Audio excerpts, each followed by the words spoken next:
বিড়ালকে কি dry food খাওয়ানো হয়? ড্রাই ফুড কেন বললাম? এটা জিজ্ঞেস করলাম কেন?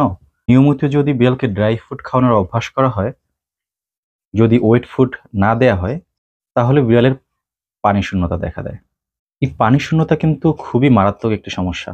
জন্ডিস সহ বিভিন্ন রোগ হতে পারে। এছাড়া বড় যে সমস্যাটা হয় বিড়ালের লিভারের সমস্যা হয়।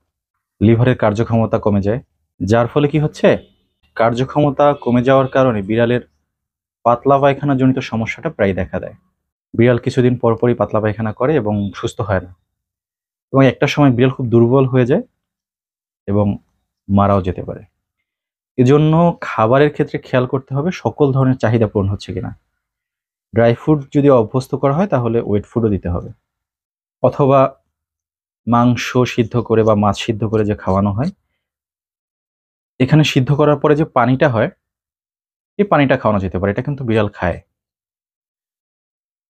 যেহেতু মাছ মাংস বিড়ালের খুব পছন্দের খাবার। এই পানিটা খাওয়ার ফলে হয় কি?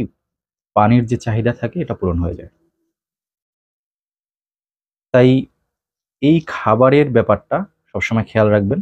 খাবার যদি ঠিক থাকে দেখবেন যে বিড়ালের রোগ ব্যাধির সংখ্যা অনেকাংশেই কমে যাবে।